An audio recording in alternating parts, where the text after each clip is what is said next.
Hello and welcome everyone to today's webinar. We're so excited you were able to join us. This is our bi-monthly convening of the Direct Connect learning community. And we've got a good group of folks with us and some wonderful presenters joining us. I'll be introducing our topic and the presenters in just a moment and want to take a first moment here to orientate ourselves to the technology that we'll be using today. We are a relatively large group today, so our microphones are currently muted. We would encourage you to respond to and to send questions throughout the chat box throughout today's session. And there are a couple of us moderating that chat box throughout the time for any comments and questions you have.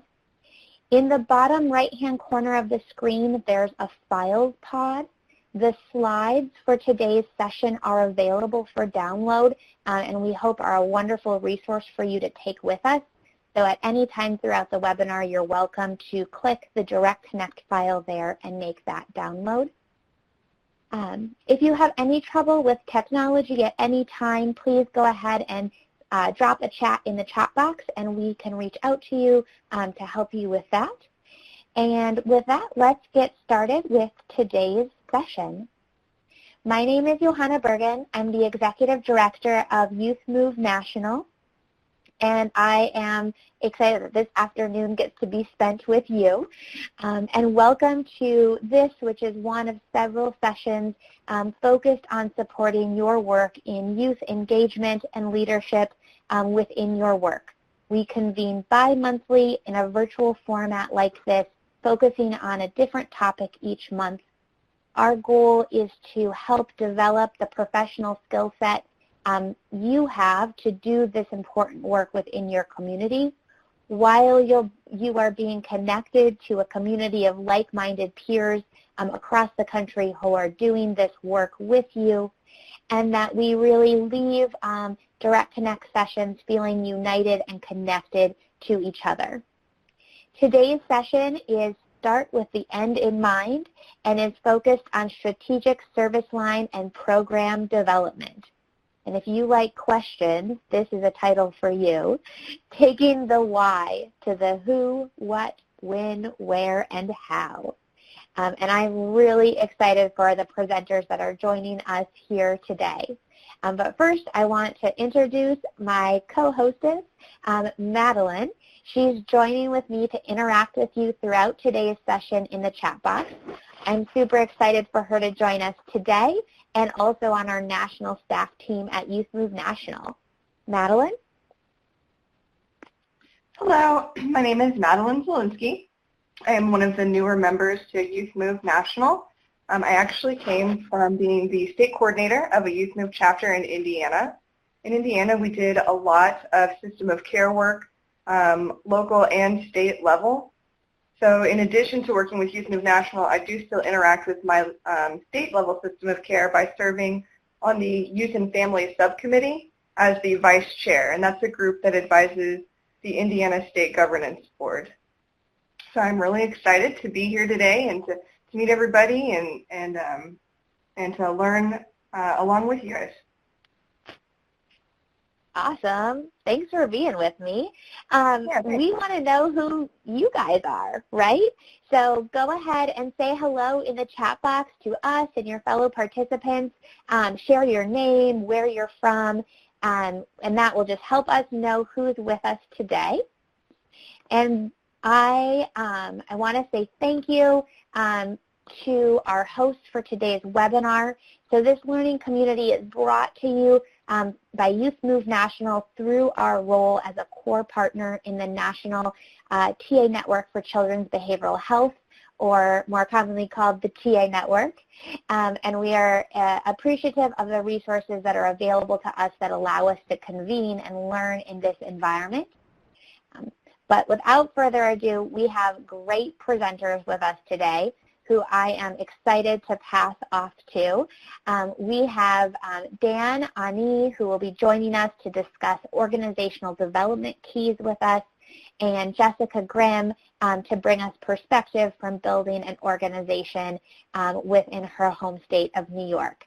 So Dan, can I pass it over to you to get us started?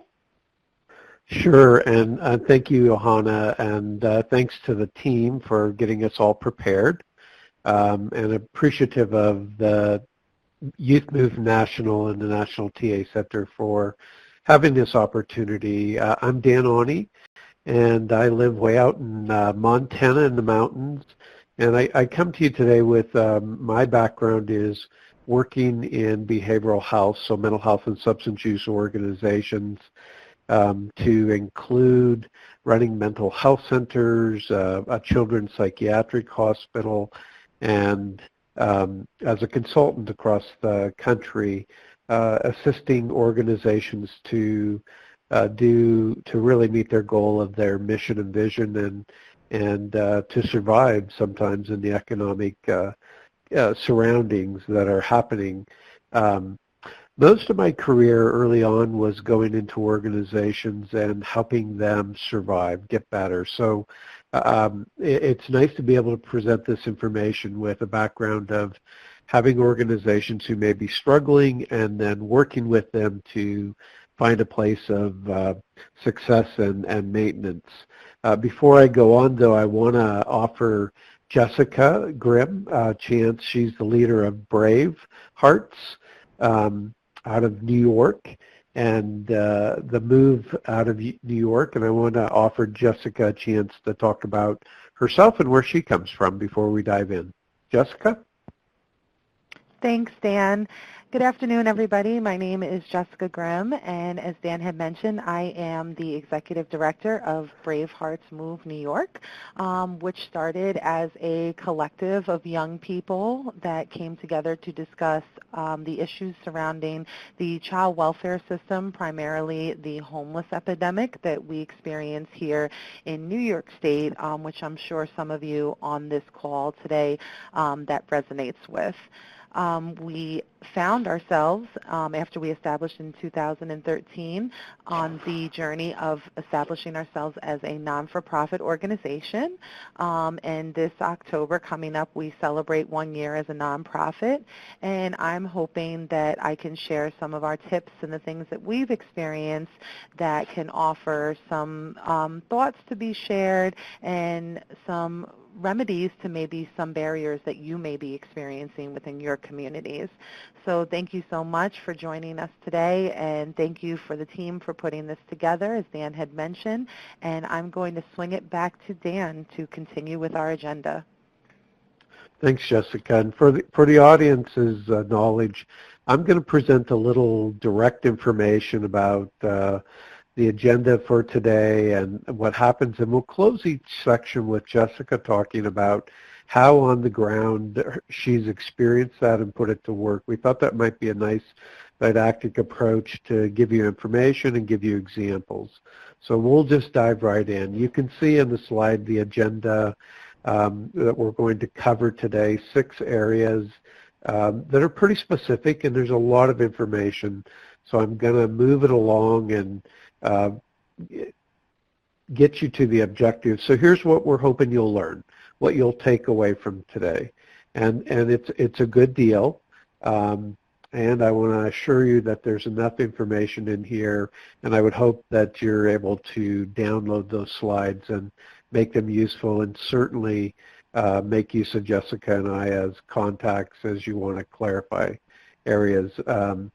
I've in my time running organizations, helping them get better, I think that the initial place where you start is, why are you doing the work? And what's important to you and how you get there. And if you want, one way to think about that is, for some of you and some of us, we may have planned a vacation. And I know in my family, we always start with where do we want to go? And then we figure out the other pieces. And I think that's getting to know your why is a good place to do this. I recently was in a consultation in Utah, and we were trying to get at the why as to what brings all of the stakeholders here today, what's the common picture they all share, and I think it's worthy of your time to really focus on that, whether you're talking about your organization, or a program development or even in strategic planning. So have a process in which you do this that gives you a focus, gives you some scenarios, and certainly has a short and long-term vision to it. The environmental factors are really pretty important when you think about any kind of development. And of course you're going to think about, I always start with, what do I know? And what have we heard from folks on our team? What have we heard from consumers of our services? What are the conversations? And certainly, what's hot? What do people want to buy? What do they find most interesting? What are they moving towards? So when thinking about the environmental factors, it's both the internal concepts and ideas that are going on in your team, and it also is the information you're gathering outside. Now that may come from competitors, that may come from partners, may come from stakeholders, maybe somebody's paying attention to research and what's going on. But I think identifying your hot list is certainly a place that you want to start from. You also want to have an understanding as a team of what drives human behavior, you might say, in terms of what we are as an organization or a new program. And I really think that if any of us could ever come up with the answer of why do people do the things they do, this is what we're trying to understand when we look at new service lines and what will be important. And I think Peter Drucker, any of you who've been in the social service kind of environment for a long time, Drucker has so much great information to pass on about being good stewards and understanding the work that you do and how it impacts people and where you're headed. So, we talk about that environment drives strategy, strategy drives structure, and system support structure. So having that in mind will be really helpful in sort of ferreting out the service lines of the kind of program development that you think will assist your organization in being a better organization to certainly meet your vision and your mission. The other thing is you have to know your audience. And we picked out millennials because every meeting I go to now, we start there. We start talking about millennials and who they are, what's important to them. We first start with that in terms of them as members of a team and how to be strong. And secondly, we talk about millennials who will be utilizing our services, and certainly that's important to you in your work. So knowing your audience, and the audience of users may be different than the audience that you might say are the payers of services. So you may come up with a long list of who your audiences are, and I will tell you, and maybe this is validation, that every consultation I've been at over the last 2 months has started with a talk about what do we know about millennials. So I think that's a very interesting discussion, and I'm going to pass this over to Jessica. Jessica, anything that you want to share or add in terms of your on-the-ground experience with this part? Absolutely. Thanks, Dan. And you covered so much, so I'm going to do my best to try to synthesize some of the things that we're talking about now, because I think that there are things that affect us in all of our walks of life, no matter where we are within our organization or our institutions.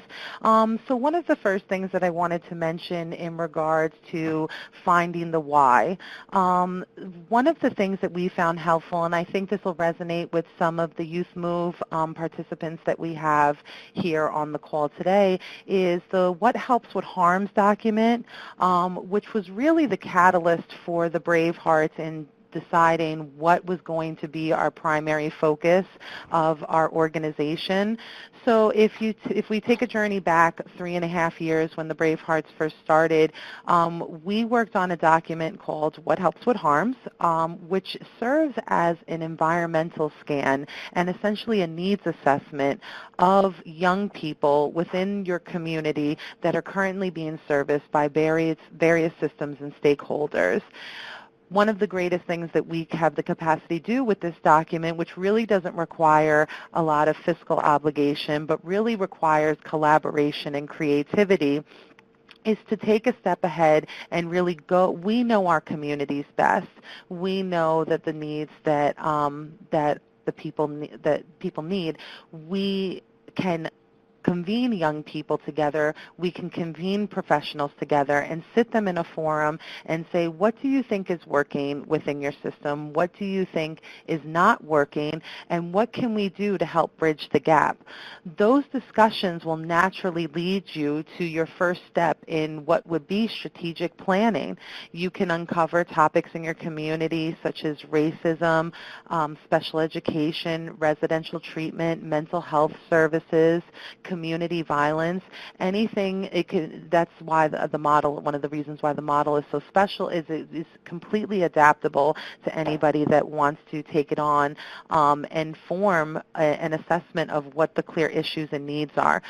From that information you can gather, and the information that we gathered at Brave Hearts, we were able to go to hospitals, residential treatment centers, homeless shelters within our community, female empowerment programs, domestic violence programs, and talk with the young people directly, talk with the professionals directly. We had separate forums because we know our stakeholders, they need a voice as well. And really have an honest conversation about what needs to happen.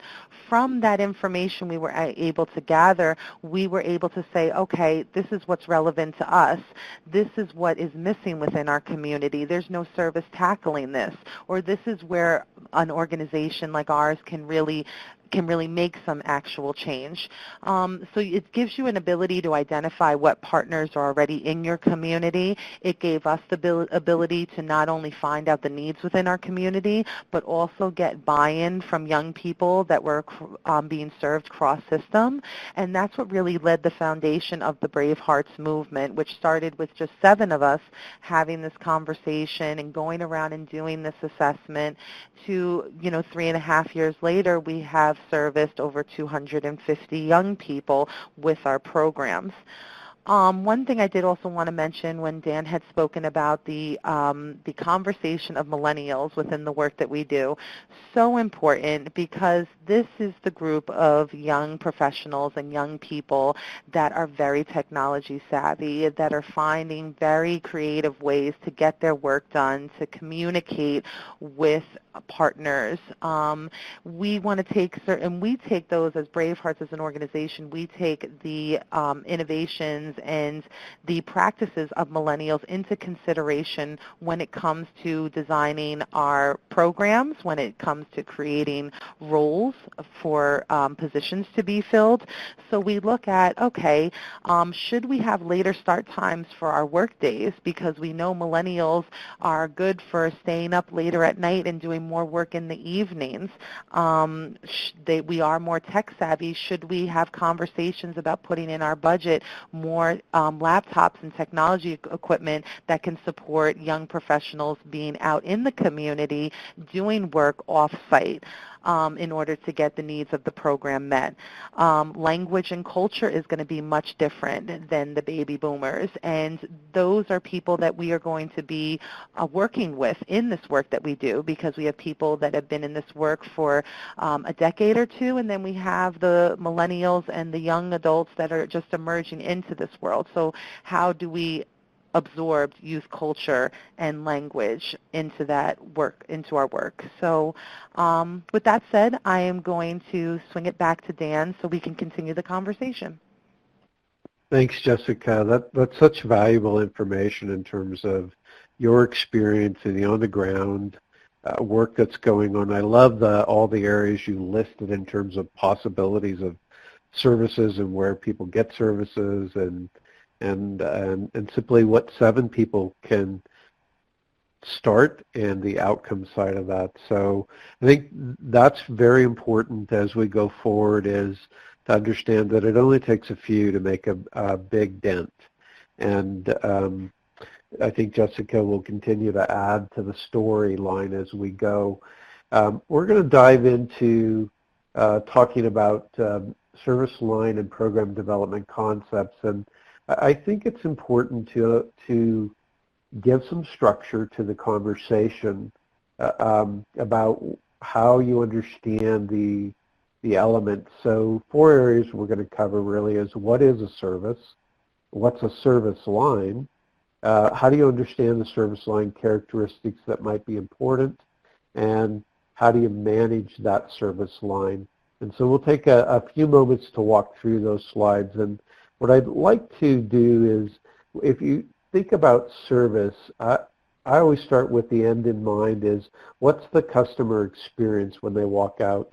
And whether you're at a Starbucks or a clothing store or you go to an event, there's an experience that you have that you keep in mind, and most of us have an idea of what a quality experience is.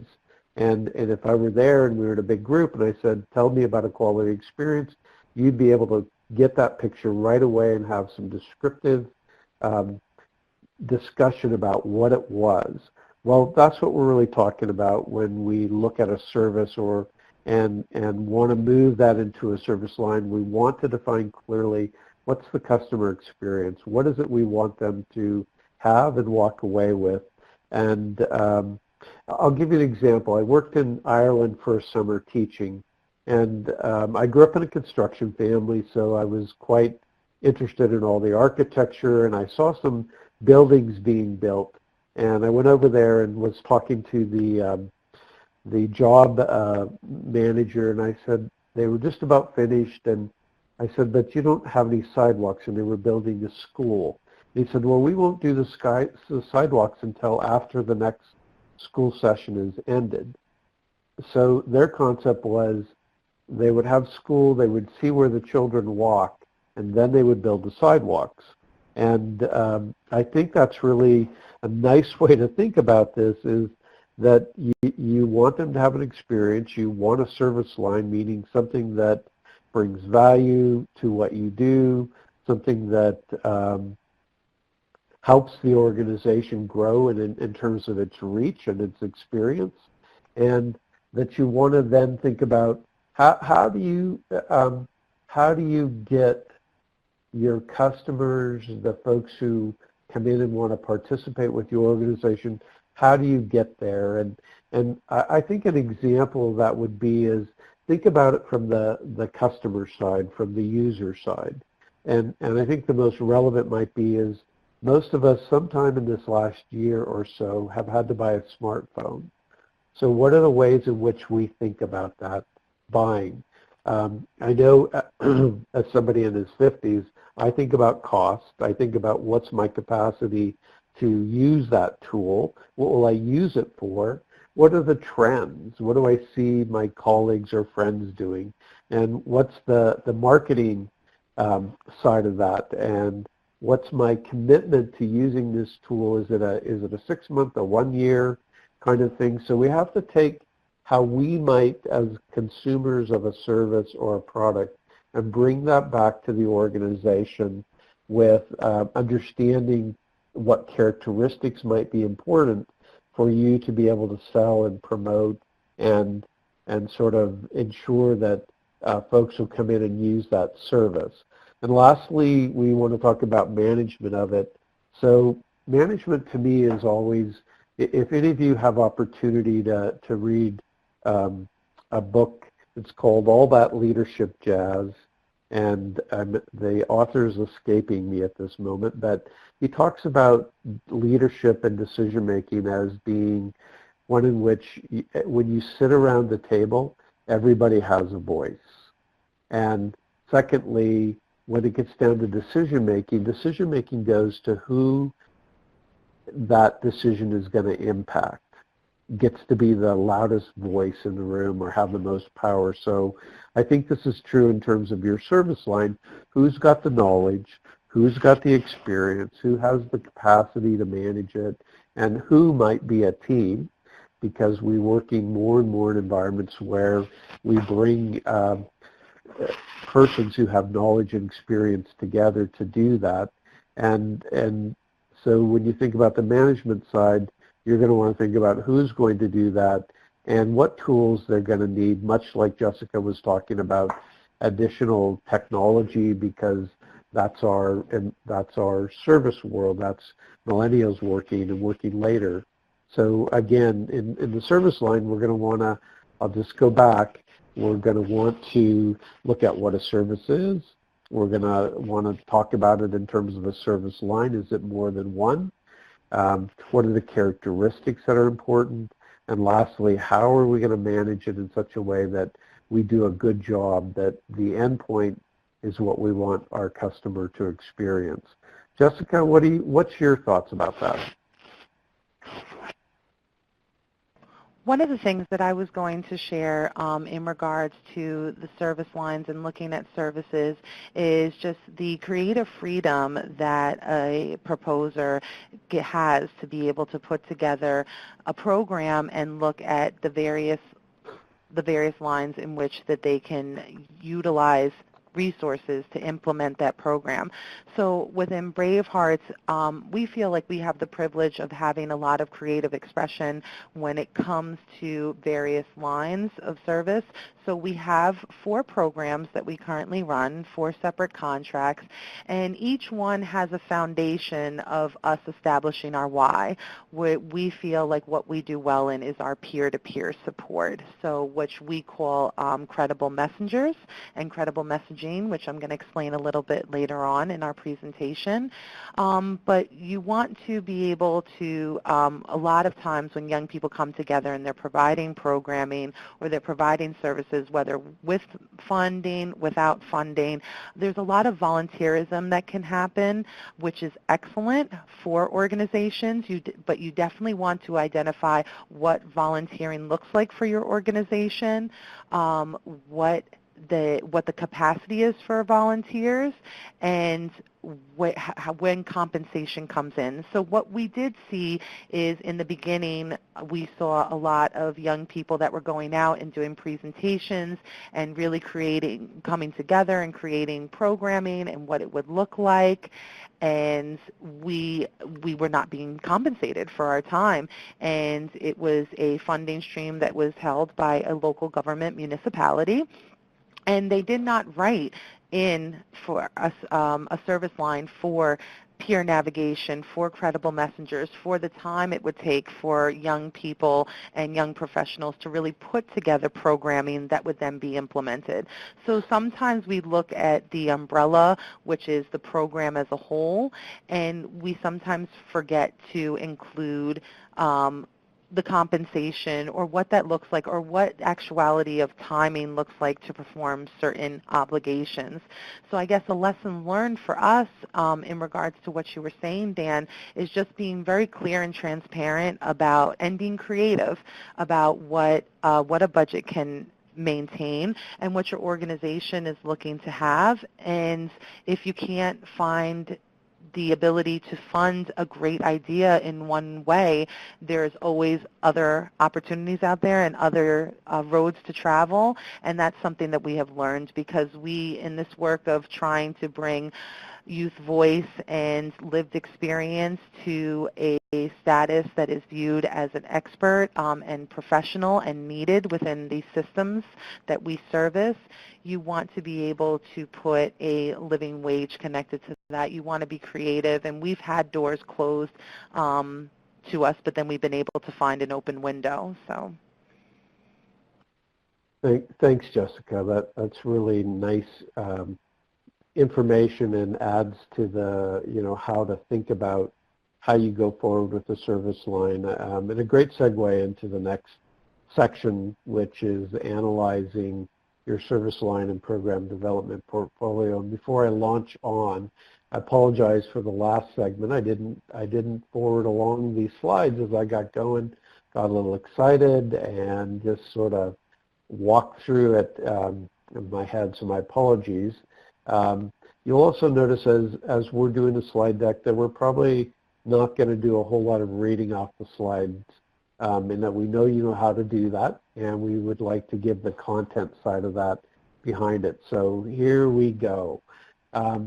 Really 3 areas I think when you're looking at analyzing this is you want to know your organization, you want to have tools to be able to measure, and you want to be able to position where are you in the process of getting where you want to go. So I want to give some examples as we look at these metrics. I worked for a social service agency early in my career, and it was a faith-based organization, and the organization was statewide and trying to decide about the services that were valuable to our customer base and the services that weren't. And they got a lot of it. It was a faith-based organization, so they got a lot of information from the church communities across the state about what they liked. But one thing we failed to do as an organization was look at what brings in money, what supports itself, what has the largest impact. We focused decision-making on one piece. So we didn't look at the revenue, we didn't look at the outcomes, we didn't look at profit losses and numbers of people served and where they were being served. We didn't look at who our staff was. We looked at simply one element in making a decision. And it went to the board of directors who were certainly voted there based on their availability or sort of notoriety across the state with the church community. And they voted for the program to stay to be the one that didn't make the most money, didn't impact the most people. It was hard to find staff. And a year later, we found ourselves having to simply close that down. So to me, that was a great object lesson as somebody in a leadership position that we needed to figure out our metrics. And we needed to make decisions based on good information that we felt was supportive of where you want to go. So as you look at a new service line, I think one of the critical places is really to first figure out what are your metrics, what are you going to decide on that tells you about how you're doing, where you are in terms of your process of either starting a service or measuring the outcomes along the way. And again, going back to our earlier slides, how does that fit your vision? How does it create a customer service experience? And to really create tools that tell you a little bit about what you're doing. I think one piece that I want to point out strongly in these slides, and there's been a great deal of information lately coming out about social health determinants and really what makes a difference in a person's life in terms of their health. So I think that's a piece I would add into here in describing the metrics, is to figure out how are you going to, when you look at the program you want to offer, how are you going to build in social health determinants and to be able to measure that, because the industry from the service side to the payment side is paying greater attention to how does this help the person be a healthier person or a community be more healthy. And the other one that's missing in here that I've thought about after putting these on is a quality of life inventory that you can utilize with the folks using the service, meaning, is my life better today because I participated in this, because I'm a part of this organization, because I believe in it. So these 12 metrics that are here aren't certainly exclusive. There are other ones that you might want to use that fit for you, and don't be afraid to add some things along the way. So part of this making service line development is being able to have ways to measure and tell you how you're doing. So I'm going to throw this over to Jessica for some on-the-ground experience in her organization. Thanks, Dan. So one creative thing that we did in order to try to get the authentic voice of young people within our organization is create a adjacent body to our board. So we created something called the BAB, which stands for the Braveheart Advisory Board, which is made up of exclusively young adults and young professionals that are Braveheart members or involved within the Braveheart organization in some capacity. And the board for the Bravehearts and the BAB work interchangeably, and they work simultaneously.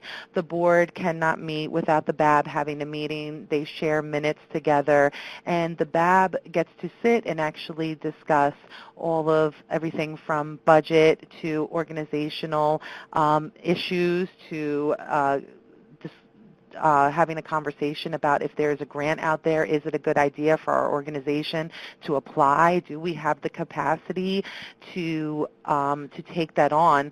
One example, which I thought was really great, we had a board member that had brought up a funding stream that was happening, a proposal that was coming out that they thought that the Bravehearts organization would do great with, and it was in regards to the opioid epidemic, which is something that I'm sure affects all of us here on this call today.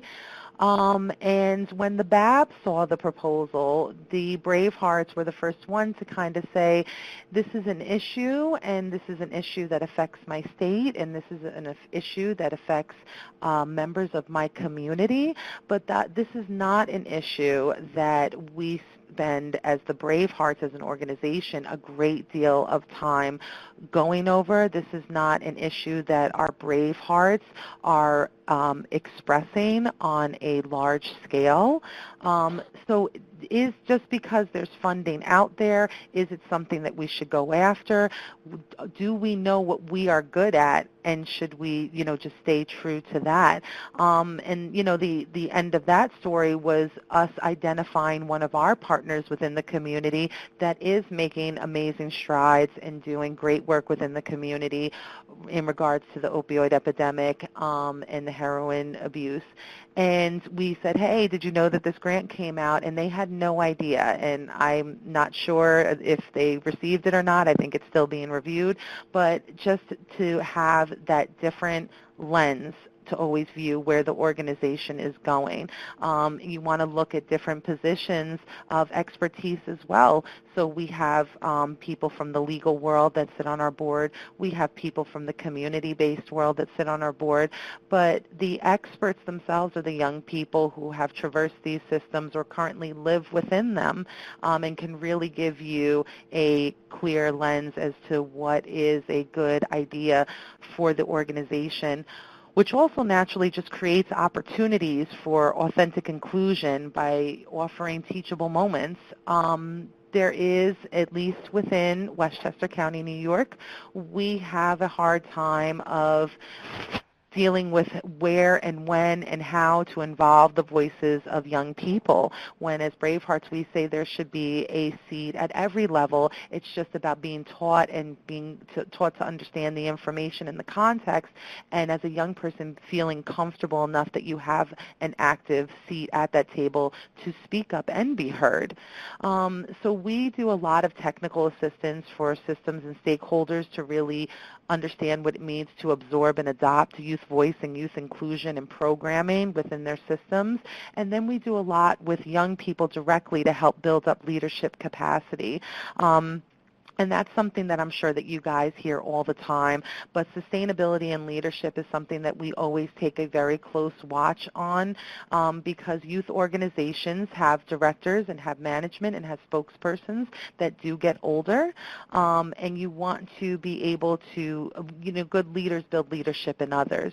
And you want to be able to offer as many training opportunities, as many seats at the table as you can, especially if you have the privilege of being a gatekeeper in a sense for a system, that you have the power and control to invite people to meetings where a youth voice can be heard.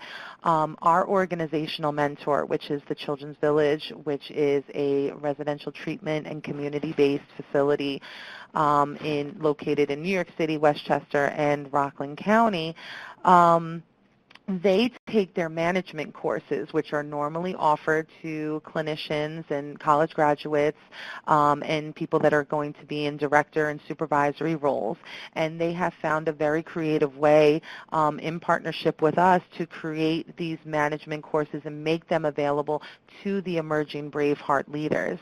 So this way they are understanding what it means to manage HR books, how you manage accounts payable and receivable, how you manage HR claims, how you provide supervision, how you deal with stress tolerance, really creative ways to really include the voices of young people and get them to think about leadership down the road, not just in the immediate. Another thing that we found is helpful is creating inclusive and supportive supervision. So really just getting to know, as Dan had mentioned earlier, getting to know your audience. You want to know your staff. You want to know your organization and what you really pride yourself in. And I want to build an organization where every employee or every member connected to the organization feels that, as we say sometimes, an open door policy, they feel that they can have a voice at any time of day in any capacity of the organization. I don't want there to be closed doors within the organization.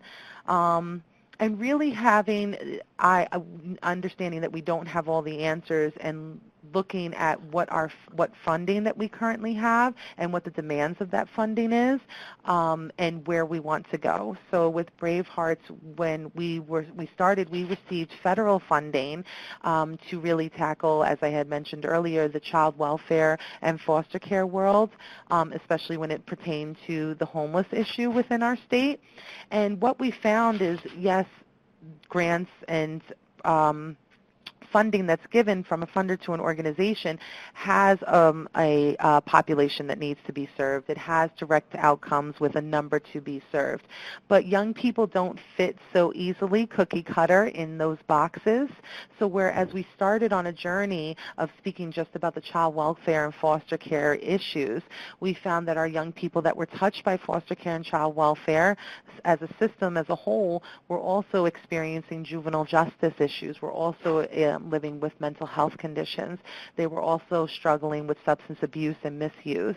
And that gave us the ability to really widen our lens, but also give us the ability to have more of a voice in what we were doing. Because if we were the young people out in the community that had to do the work, we needed to report back to our funders what we were actually seeing and what our young people needed. And they didn't need to be put in boxes, or they didn't need to feel that if they didn't have a certain history or experience or diagnosis that they could not benefit from the programs of an authentically youth-led organization.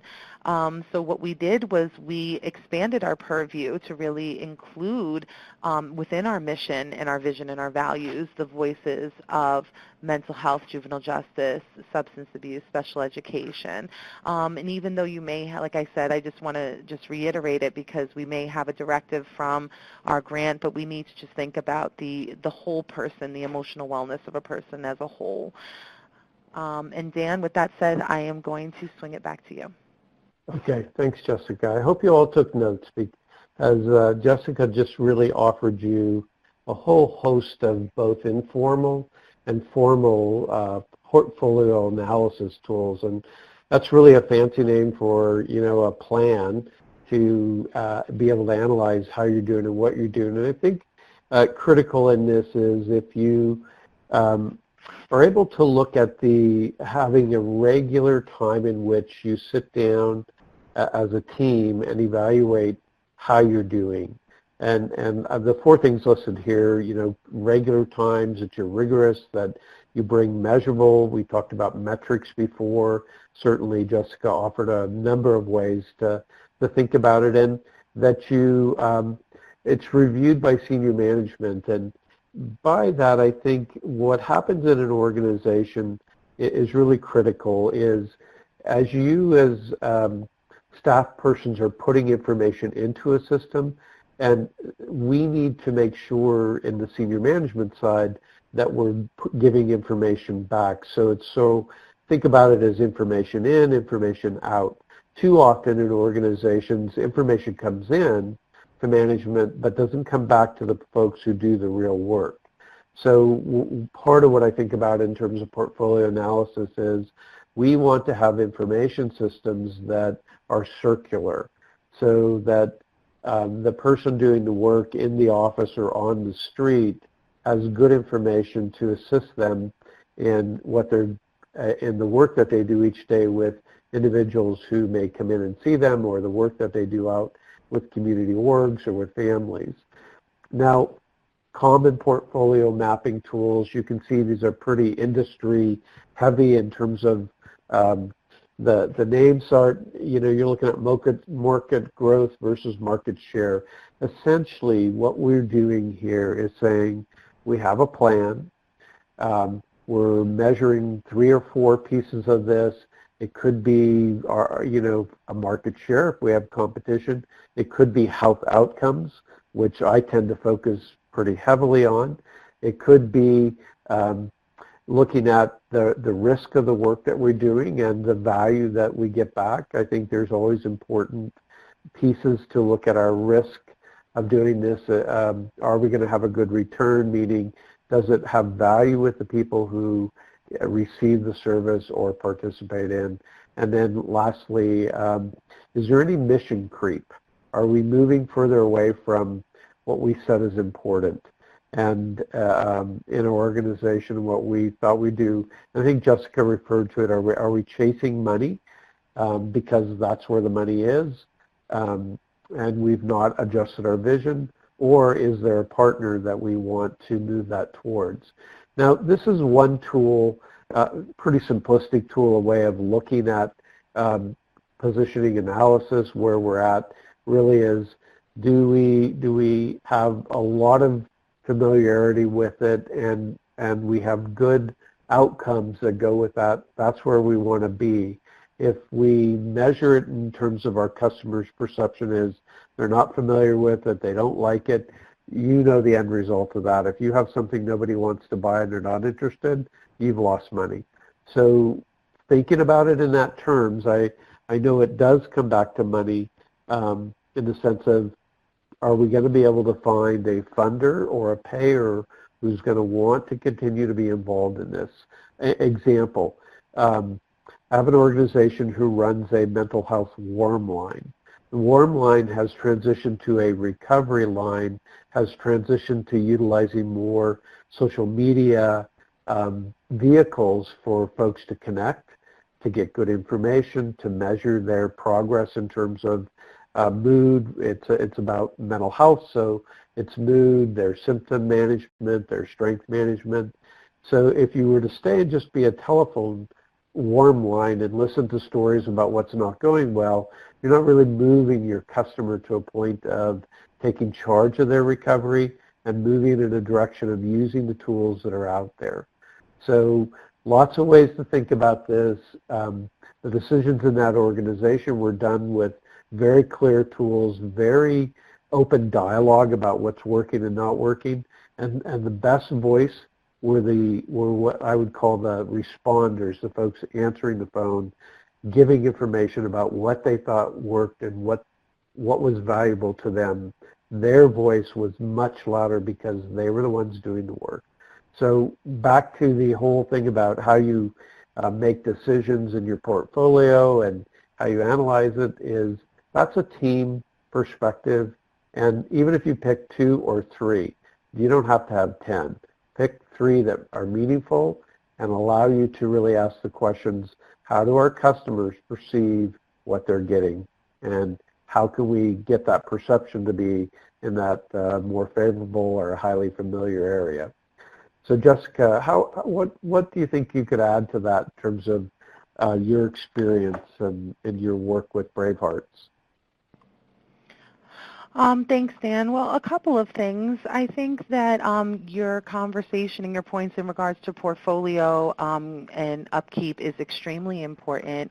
We have found, and I'm sure it might resonate with other people on the call as well, that when you're on the ground doing the work, there's so many presentations, so many trainings, so many places we need to be, sometimes at the same exact time, that we even forget the things that we participated in or what we were a committee that we were sitting on.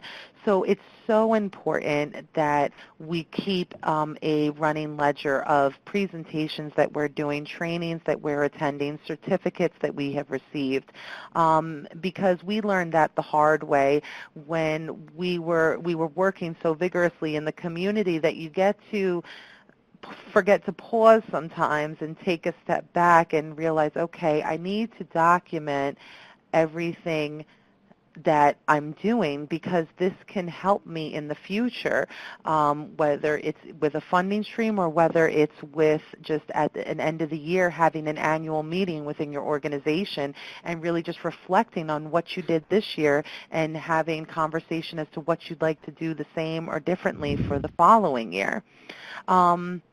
In regards to some of the organizational structure, one thing that we found helpful, even with the portfolio process, was getting the help of a pro bono nonprofit lawyer. And this is really more geared towards the people on the call that are thinking about organizational management or going from a youth committee or a youth advocacy group and starting to dip your toes into the water of what it looks like to become a nonprofit organization.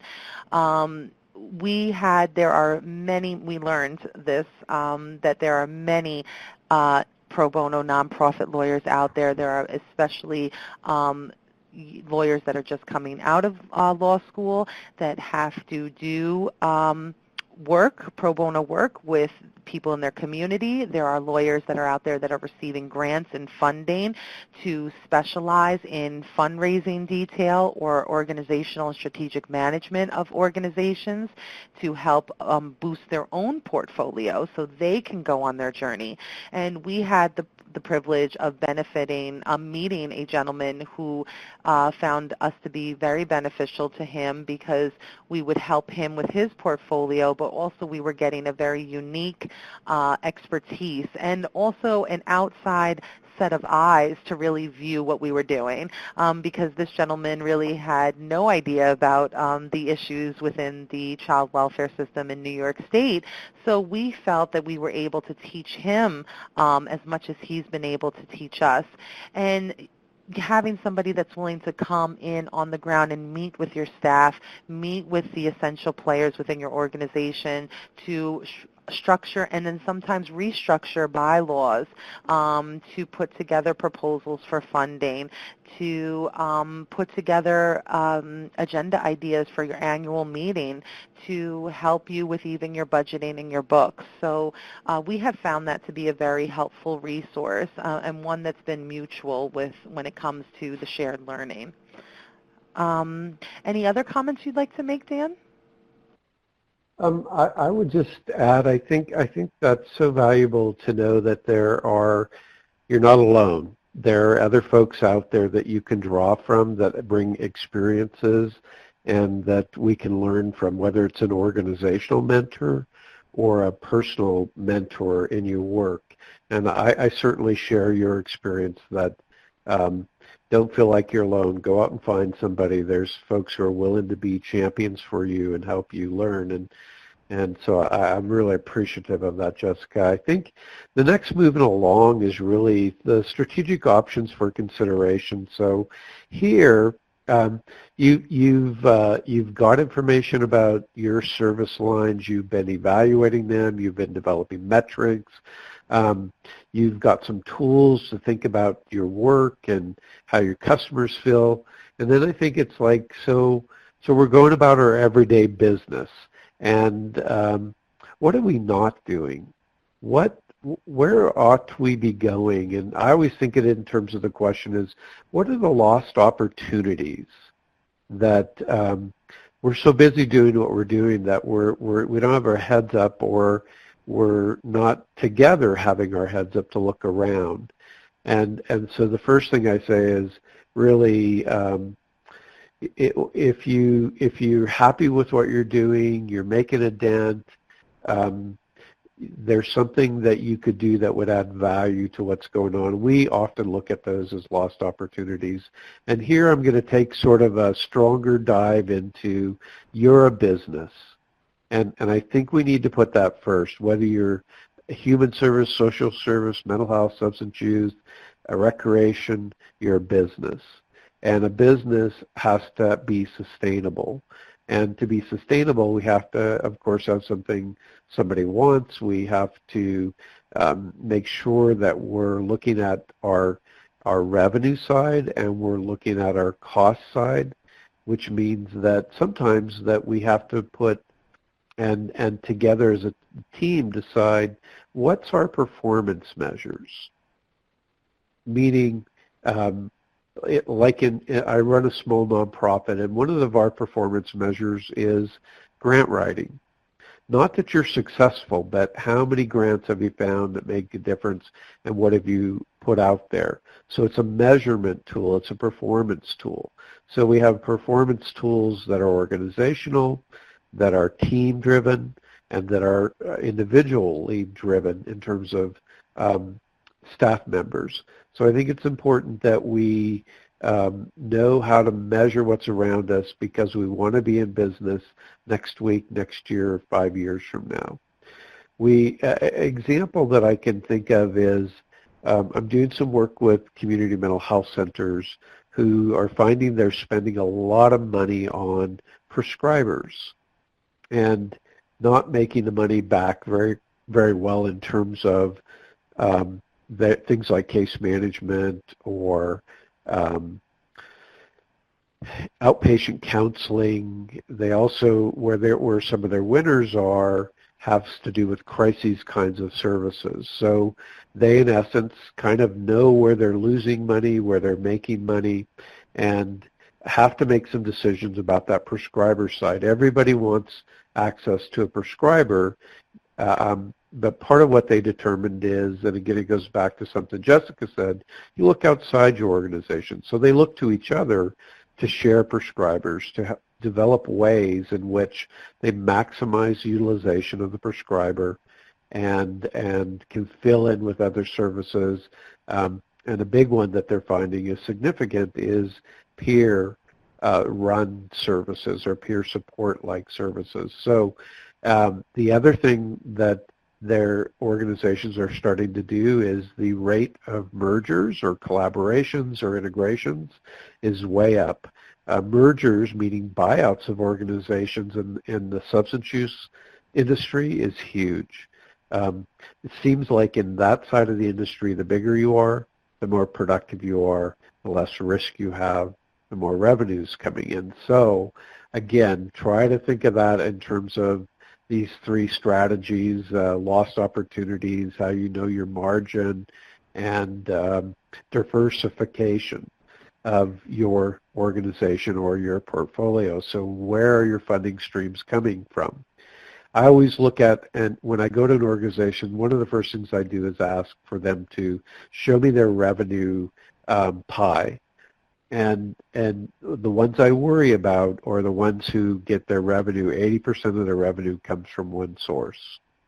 And that happens a lot in the mental health substance use world in terms of providing services, is there's a heavy dependence on state and federal dollars and not so much diversification. The trouble with all that is if you have 80%, and especially in the environment that we live in today, with states retracting funding, federal government retracting funding, grants having more competition, is you become more vulnerable, which means the services and the mission you have becomes more vulnerable. So having a revenue diversification, even if you as an organization today you have one source that's 80, make a commitment to get that to 60. and find new markets. Go back to those lost opportunities and see what people want that we're not doing, or areas in which you could expand that would create a more balanced revenue picture. And I think that's really important in the environment that we're in, that we are able to take those strategies and put them to work. Like I said, in the substance use or chemical dependency side of the industry, they're expanding and buying out because the bigger they are, the better. The other pieces is, and I like this if you go down to the fourth bullet, the reconfiguration of services within a value chain. You're part of a continuum of care or a system of care. So who else is out there, and how do you increase your value to those folks? So let's say that you are an organization who serves a culturally specific community. You have knowledge and value that you could take and sell to other organizations along that continuum of care, or the value of chain of providers, and sell what you are experts in. And don't kid yourself that they wouldn't buy it, because not having your expertise is hurting their business line. So back to what Jessica said again about, who are our partners, who are the people who work in the same industry, and maybe who even is outside of that industry. Like one place I've found that if you want to take your message about Youth M.O.V.E. and youth empowerment, take it to chambers of commerce. Those are the people who have jobs, they're employers, they understand the broader community, and those are folks who can build your value, and it probably is an area that most people have not thought of. We did a project with them recently, incredible resource in terms of folks who now want services and education around behavioral health. So that's just an example of being able to sort of think about who else is doing our business and who's in the same pie as us. Jessica, I know you talked about some of that, and anything you want to add in that regard? Thanks, Dan. I want to mention a few things, but I want to thank you for your comments in regards to the funding piece, the 80-20 dynamic that you had just spoke about. We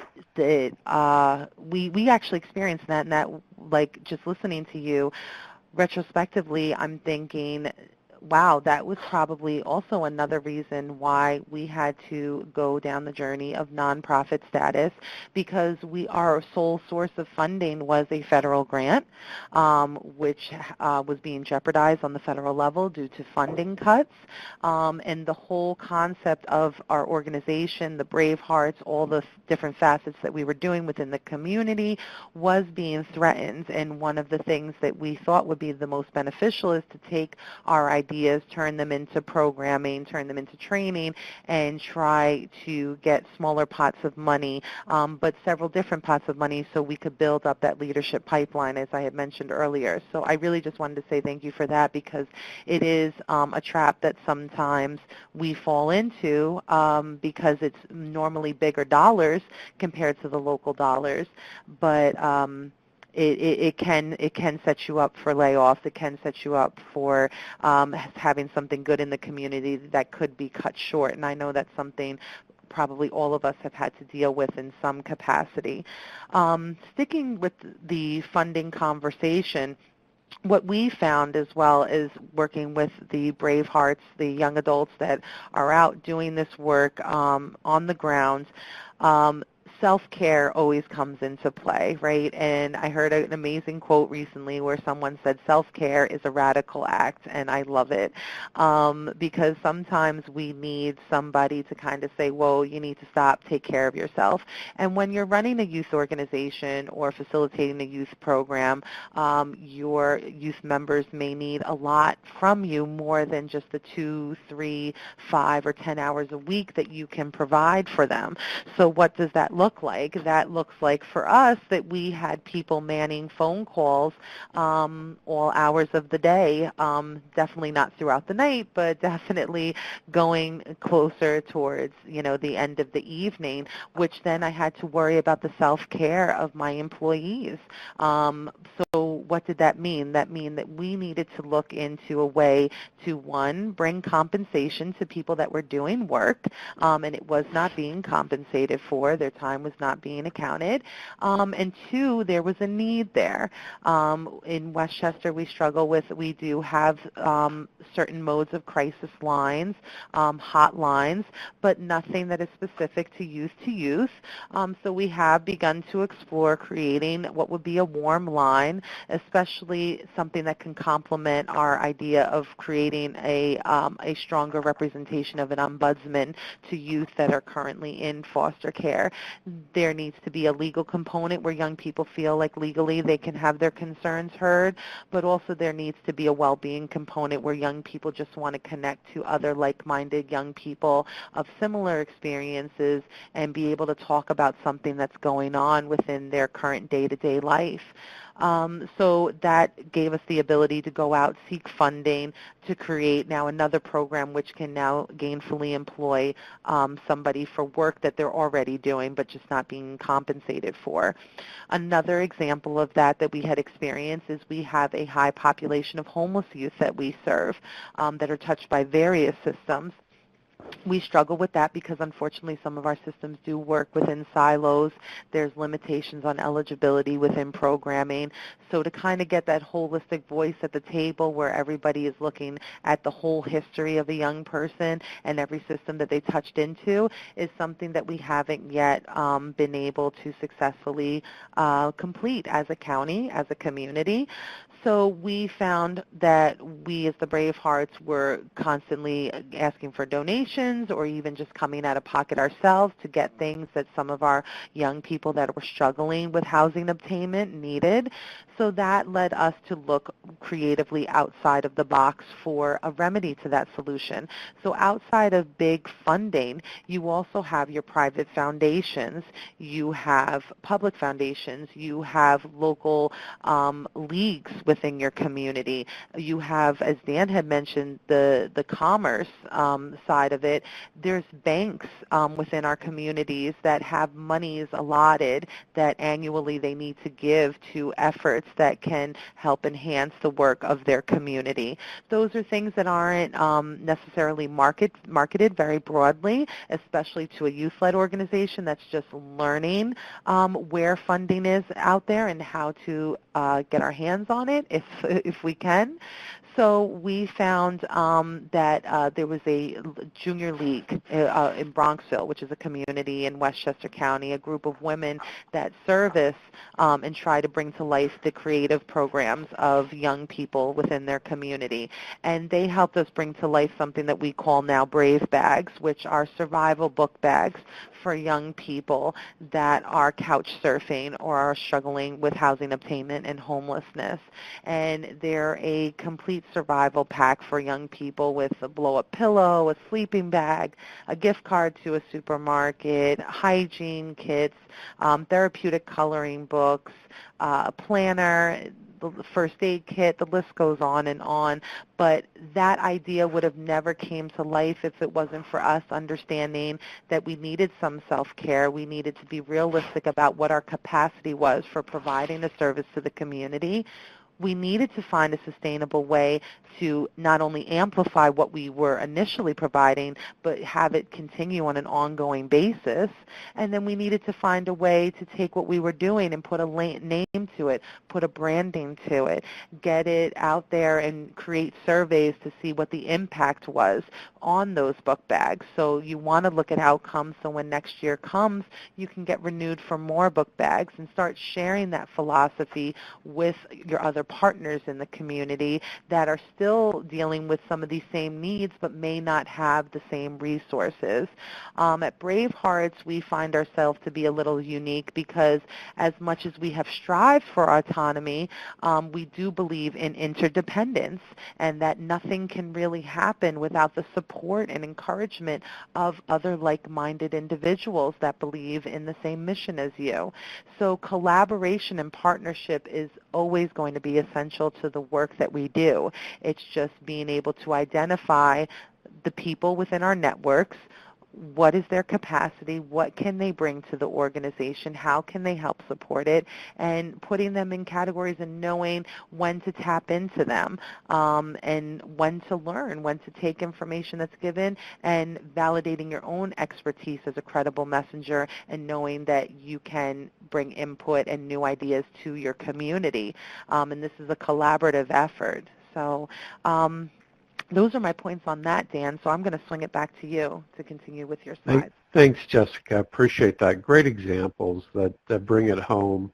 We want to move on to sort of the really a reality check, and I think you framed it well in terms of your organization is and I'm going to do the next two sections together because I think they bind, and then I'll invite Jessica, you back in.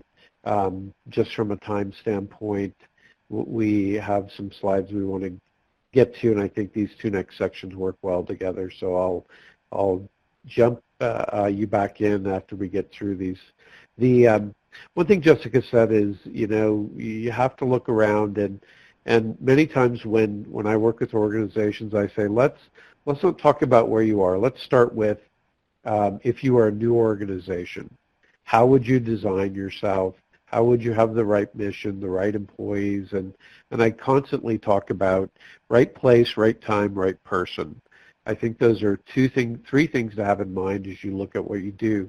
The other thing is, how do you communicate who you are, what you're doing? Because many of the orgs that I work with who are struggling, nobody knows who they are.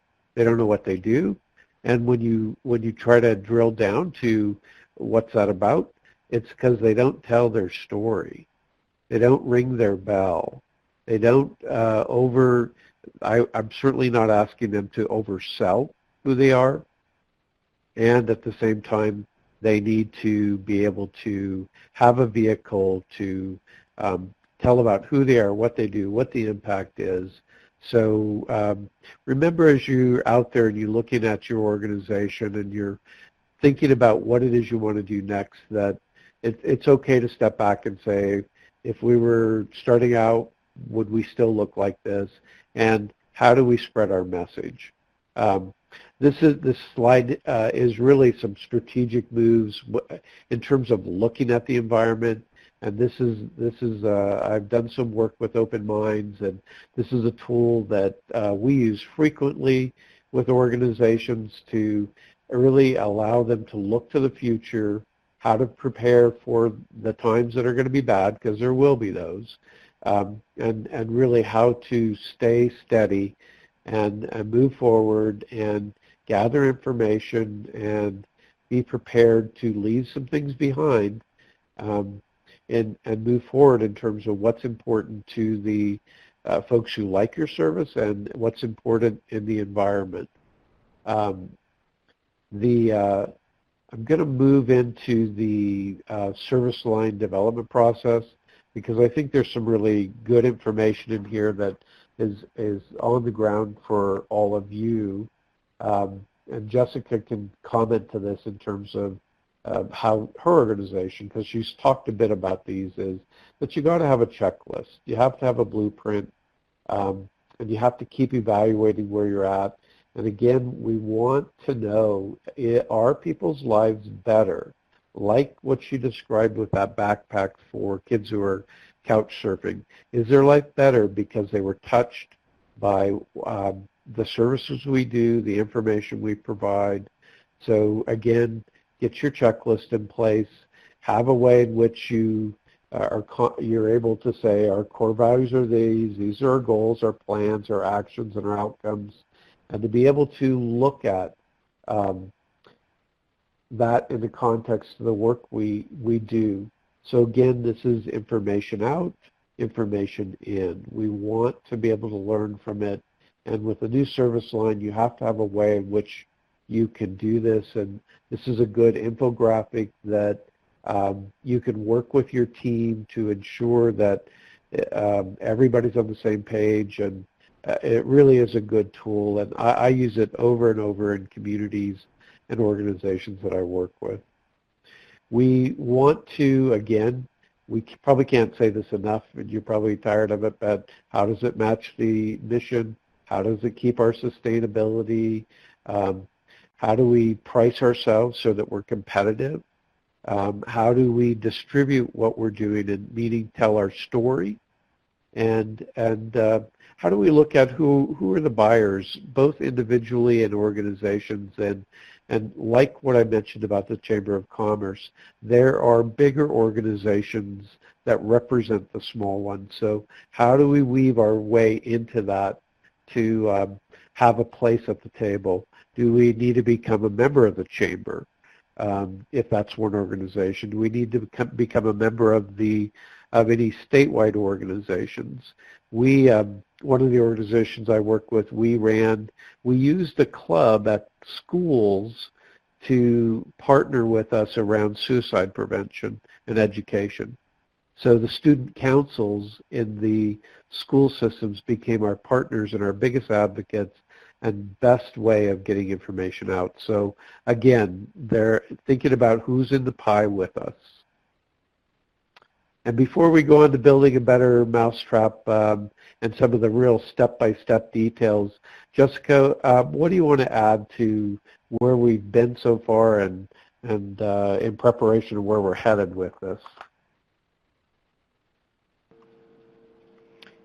Thanks, Dan. Well, one thing I did want to say, just in regards to the points that you had made, in one of your slides, you had mentioned the concept of weathering the storm, which is something that we have experienced, and I'm sure a lot of our listeners today have experienced within our organization. Funding climates change as frequent as the weather does, and you want to have a structure in place that no matter that storm, that it can actually be weathered and you come through it the other side. So I mean that as in regards to funding and budget cuts and layoffs. What are we doing with our staff while we have them within our organization? Are we giving them skills that we feel can be transferable to other modalities of work? Are we really doing the best that we can to really build up on staff development? Are being creative with our supervision, being creative with our pots of funding.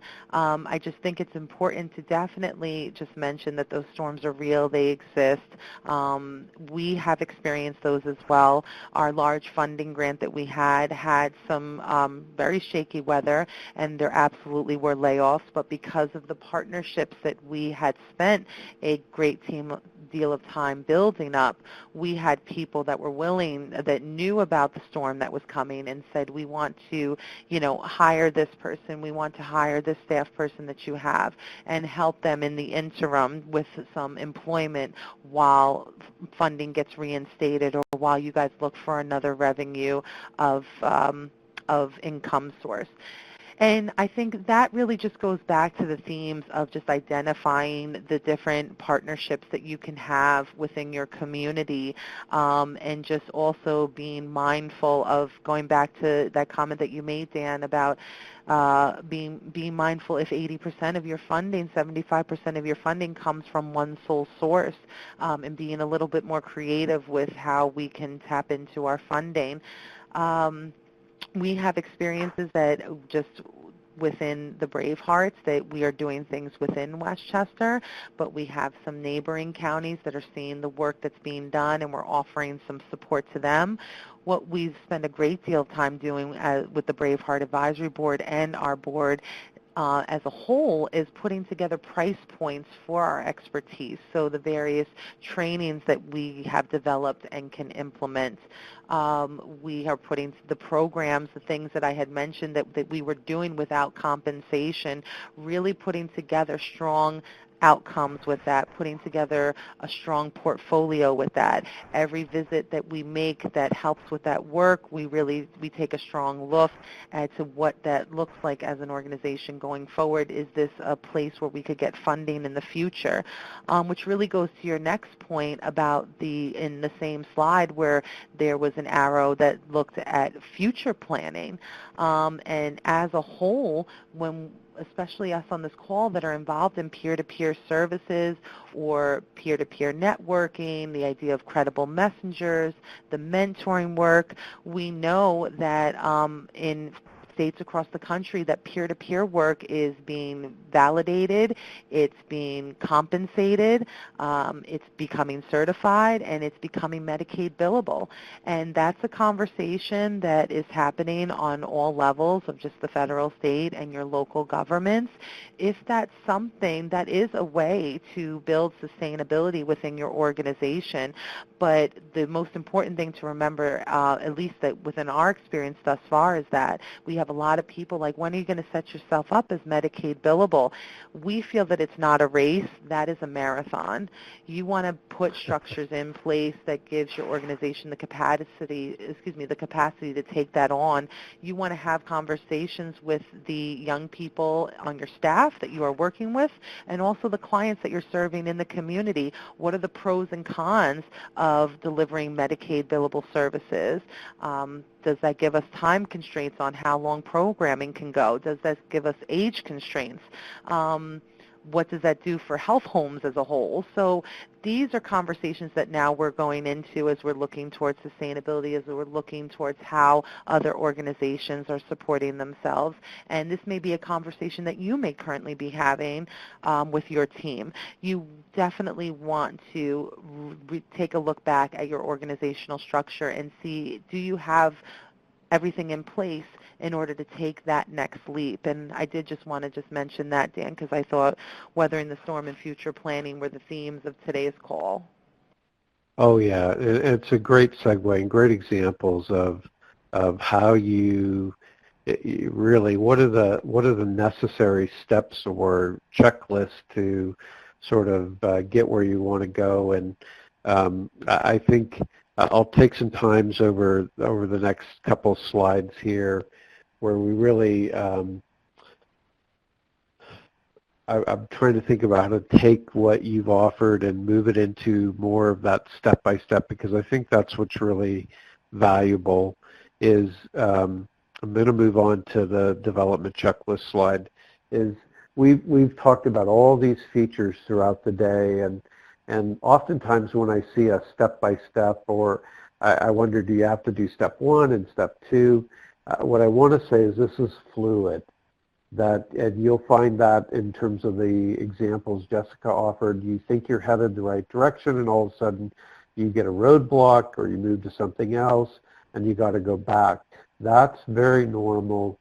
The comment about it being a marathon, write that in capital letters and bold it, because it is that. So we know that you want to define the program. You want to have a way to analyze, is it the right way to go? You want to be able to identify the characteristics of your program that you think are critical, that you've heard your customers or your users of your services talk about. You want to have a design. You want to have some fidelity to that design as well. You want to make sure that it's something you can repeat and duplicate, and that there aren't some variances there in how you apply it that change the outcome. So you want to make sure that when you design it, that you have things that people can do and do somewhat alike to be able to measure the outcome side of it. You want to be able to really develop it in the sense of what does it look like, what's it described, who's it serving, what's our cost, what's our price, and you want to be able to, on the second stage, sort of analysis stages, you want to be able to, from a distance, to step back and say, how are we doing? What could we do that would help it do better or add value? I like that term. How do you add value to what you're doing? What are the components? Is it our staff? Is it our training? Is it how we promote it? And who do we not have a contract with who could really benefit from what we have? We also want to have very clear implementation plans. And I can't stress enough that having a structure, having a plan, being able to follow it, check it off, check back with each other regularly, have a manual. One of the things I've done recently is with peer support services in Alaska, with a trauma intervention program that's using peers, is we had to manualize what they do. So it meant I had to go and watch, write it down, make sure it fit all the criteria, and make it sure that the next person who hired could read it and understand it and do it. And, the step 7, the implementation, sure, you've got to test it out. I always say you got to beta test what you do before you make it live and ongoing. But you got to test and monitor and be able to revise it. And that's sort of an ongoing circle. I wouldn't say you do step 1 through 7 and you stop. To me, that's ongoing. You have to continue that process. Part of having quality is that it's a continual process of developing. It's not a continuous one. Continue would be like a wavy line that you make it to the top and then sometimes you go down, but you're able to make and take that information to make it useful. So I'm going to turn it over one last time to Jessica, and then we'll be ready to take questions if we have time. Thank you so much, Dan. One thing I did just want to say in regards to the research component, the outcome component, is looking for allies within your local college communities to help with the research piece. So what we have found, as at least within Westchester and Brave Hearts, is Fordham University, who was the point per institution for our research component to collect the data and evaluate the whole peer-to-peer team process, extended their expertise, their education, and really just expanded from their own textbook way of doing research and what measures that they were looking at to evaluate, and really looked into well-being, because that's one of the things that we really take a focus on, is looking at the emotional wellness of the person as a whole. And unfortunately, we don't have a plethora of evidence-based measurements out there. There are a few that really look at well-being and emotional regulation. We see a lot more that look at the just concrete outcomes of housing, employment, education, recidivism. And emotional well-being, you need it to attack all of those various pillars. You need it to really traverse every system that you're dealing with, and just really to deal with life on a whole. So having the ability to have a partner, to have an ally, to have a voice with an institution that can help you identify measurements and tools that can be used to evaluate the programming that you're doing is very essential. And we have found that we've had the good fortune of not necessarily needing capital and dollars and funding to just sit down and be educated on how measurements work and what instruments we could be doing, and pre and post testing and focus groups. We as young people, and myself included, being an alum of the foster care system, you get put into focus groups and you get told surveys and you're immersed into things that you sometimes don't feel that you have the full context or even a full personal investment into understanding all the jargon that's being thrown at you. So we have found that a lot of colleges are very willing and eager, especially social work schools, find the concept of youth organizations or youth movements or youth leadership advocacy groups, and helping them to define some of this language, helping them to apply it to the programming that they're currently implementing, is again another mutually beneficial relationship. On top of that, we have found, and Dan, I know you had mentioned that in regards to personal and organizational mentors, and I had spoken about just the ability and the desire to be autonomous, but really understanding the foundation of interdependence. Our organizational mentor has been phenomenal to us. When you think about youth organizations hitting the ground running, especially brand new organizations, we've had the good fortune of receiving 4 contracts, but we did not have the capital to push out funding to execute that programming. And that's where the benefits of our organizational mentor came in, who just took it a step further and really decided to prioritize what it meant to propel a youth-led organization. It really changed the conversation from power and control and ownership to a fostering and supportive relationship, which is something very special and something that I think has gave us the ability to do this work. So I did just want to reiterate those points and at least share some of the things that have helped us in developing ourselves, and we are very much in our infant stages when it comes to our board, when it comes to our programs, when it comes to evaluations, filing our tax returns, but we don't have to do any of that alone. And the strong sense of community that we do receive gives us the ability to have a safety net to provide services. And I just find that to be something that's essential and invaluable and something that you can't put a funding amount on, the supportive relationships that help propel the work that you're doing in the community. Thanks, Jessica, for really personalizing the information and your experiences. And I think we'll turn it over to Johanna for any questions or a wrap-up. Awesome. Dan and Jessica, wow, I can't say thank you enough for all of your content today. I would like to remind everybody that the slides are available for download. Definitely take advantage of all of that content. I want to send a quick reminder for everyone that the next Direct Connect Learning Community will be this October, and there is a registration link for you all to use there. Dan and Jessica's content are on the slides.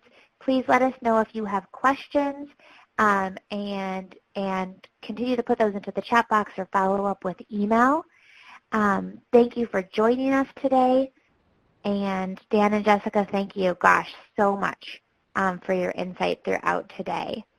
And we hope everybody has a wonderful afternoon.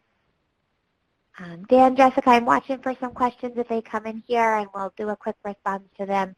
Otherwise, we'll take questions into our virtual work with each other and get to them via email. Perfect. Sounds good. Alan, Thanks, okay, great. Thank you. Perfect. With your email address, Alan, we sure can send you the slides.